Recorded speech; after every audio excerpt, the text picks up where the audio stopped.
Hi, today we're going over section 6.6, circles. In this video, we will discuss problem number 3. How do we go from general form to standard form? Complete the square. You've learned that concept of completing the square when you were solving quadratics. Now we use that same idea to change from this general form to standard form. Why do we need standard form? Because the problem asks us to state the center and state the radius, but I don't know from these values what the center or the radius are. So I need to change it into standard form by completing the square. The first step is to line up your variables. So 2x squared, then minus 12x. And I just put a little space here to help my mind space it out, plus 2y squared plus 8y. And then if you have any constant term, which we do, minus 24, go ahead and add that to the other side. Okay, so you're kind of spreading it out so you can complete the square twice. You have the x terms together, the y terms together, and move the constant over. So that's step 1, okay?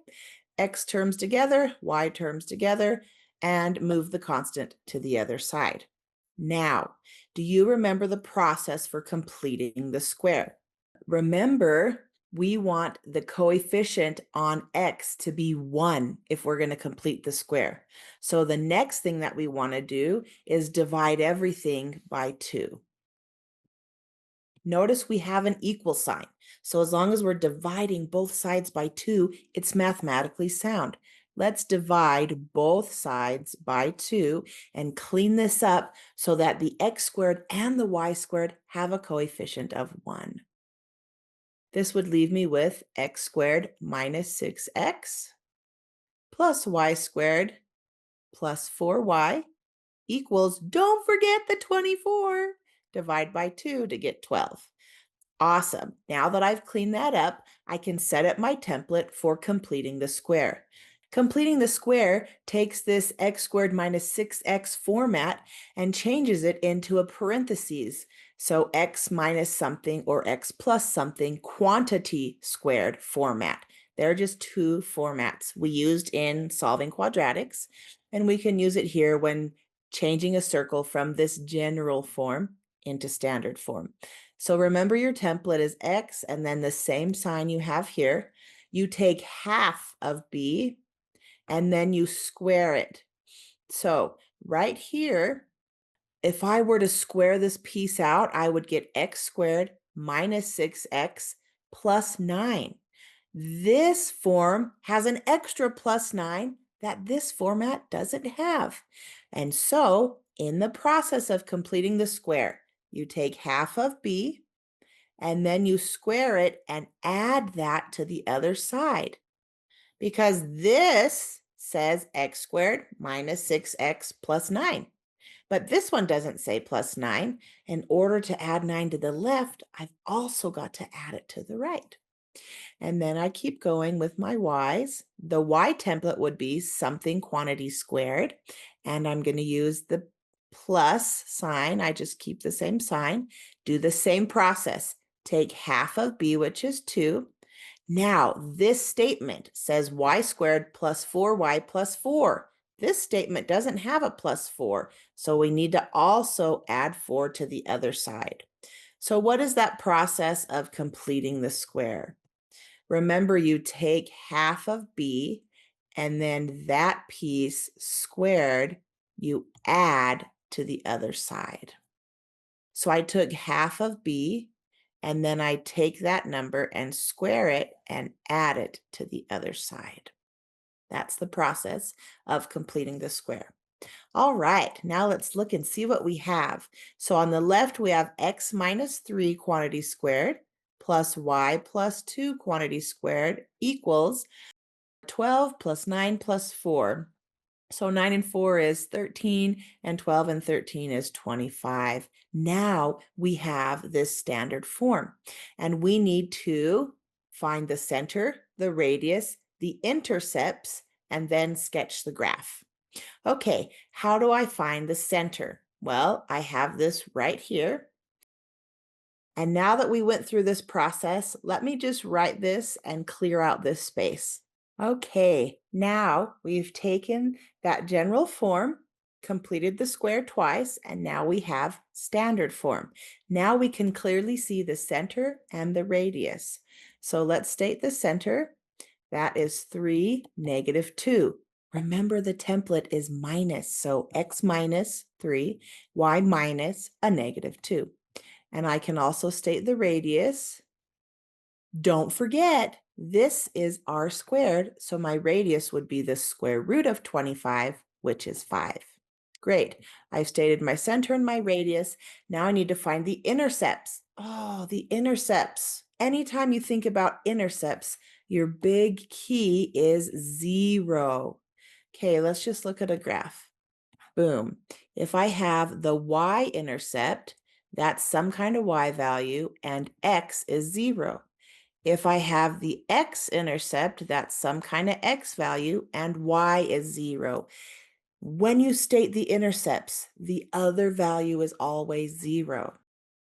So when we're doing a circle, now our circle could be anywhere, right? It could be over here and not intersect at all. It could be here and intersect twice, or it could maybe be on this side with just 2 x-intercepts. So we have to see where the circle is. How do I find those values? Make the other value 0. So let's go ahead and solve for the intercepts. If I put 0 in for x, I can solve for the y-intercept. So this would be -3 squared, so 9, plus y plus 2 quantity squared equals 25. Then I can subtract 9 from both sides, and that would give me 16. And then y plus 2, take the square root. So y plus 2 equals plus or minus the square root of 16, which is 4, and then subtract the 2. So what are my two y-intercepts? Remember, you always state intercepts as ordered pairs, and the x value is 0, and the x value is 0. Notice here, okay, the x value is 0, and the x value is 0, and there are my two y's. All right. So -2 plus 4 would be 2, and -2 minus 4 would be a -6.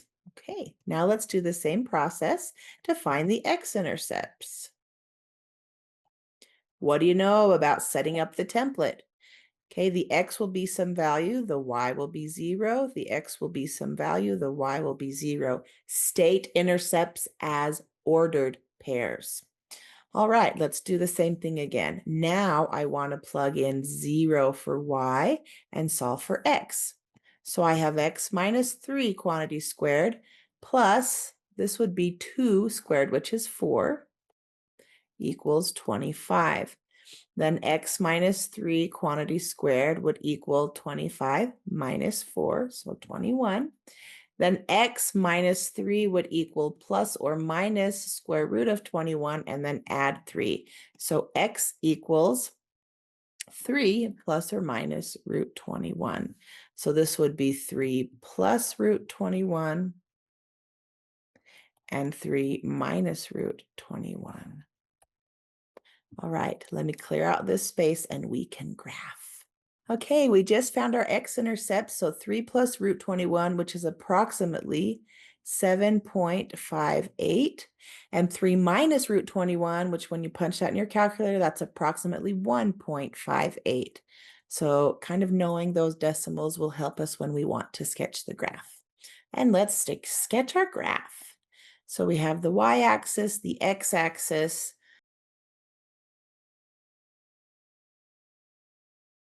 All right, the center is 3, -2. So 3, -2 is our center. The radius is 5. So you can go up 5 and to the right 5 and to the left 5 and down 5. And then, you know, your y-intercepts are 0, 2 and -6. And you know your x-intercepts are about negative 1.58 and 7.58. Okay, so when you get all those on your graph, then you connect all those dots with your x and y intercepts and kind of going radius of 5. And there's your circle. Great job on problem number 3.